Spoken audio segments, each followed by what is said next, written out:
Hi అండి. Welcome back to our channel అండి. నా తండ్రి మీ సుశీల అండి. ఈరోజు మన ఛానల్లో అండి ఈ ఎండాకాలం ఎండకి అస్సలు తట్టుకోలేకపోతున్నాం అండి. దీనికోసం నేనైతే కర్బూజా జ్యూస్ అయితే చేసేసుకుంటున్నానండి, కడుపు చల్లగా ఉంటుందని. అందుకని కర్బూజా పండుని తీసుకొని దాని తోలు అంతా ఒలిసానండి. తోలు అంతా సాగుతో ఒలిసేసిన తర్వాత ఒకసారి కడిగేసానండి. కడిగేసి మధ్యకు కోసి అందులోని పిక్కలన్నీ తీసి పక్కకి ఇసిరేసి దాన్ని మళ్ళీ ఒకసారి కడిగేసి చూపిస్తున్నాను కదండి వీడియోలో, అంతలాగా కోసేసుకున్నానండి చిన్న ముక్కలు. మరేం చిన్న ముక్కలు అవసరం లేదులేండి, పెద్ద ముక్కలైనా పర్లేదు కొద్దిగా. ఇప్పుడు మిక్సీ జార్ అయితే నేనైతే తీసుకున్నానండి. మీ దగ్గర జ్యూసర్ అంతా ఇంకా మంచిది, ఒకసారికే బరం అనిపించేద్ది. నేనైతే మిక్సీ జార్ అయితే తీసుకున్నానండి, పెద్ద మిక్సీ జారు. అందులోనే కట్ చేసి పెట్టుకున్న కర్బూజా ముక్కలు అయితే వేసేసుకున్నానండి.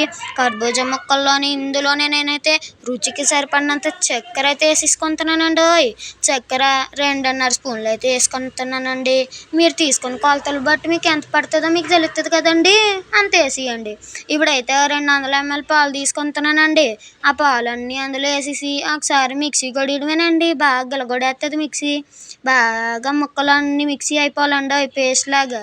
ఇప్పుడు దాన్ని చూడండి, ఈ కన్సిస్టెన్సీ అయితే వచ్చిందండి, కొద్దిగా చిక్కగానే. దీనికోసం ఇంకా నాకు చిక్కగా ఉందని అనిపించిందండి. అందుకని నేను ఏం చేశానంటే మళ్ళీ ఇంకొక 100 ml పాలు అయితే వేసి మళ్ళీ మిక్సీ చేసేసానండి. మళ్ళీ మిక్సీ చేసేసి దీన్ని డైరెక్ట్గా గ్లాసులో వేసేసానండి. ఇంకా అలా ఈ ఎండకి అలా జ్యూస్ తాగుతూ ఉంటే కడుపు చల్లగా ఉందండి. చాలా బాగుందండి. ఈ వీడియో కానీ నచ్చినట్టయితే లైక్ చేసి, షేర్ చేసి, సబ్స్క్రైబ్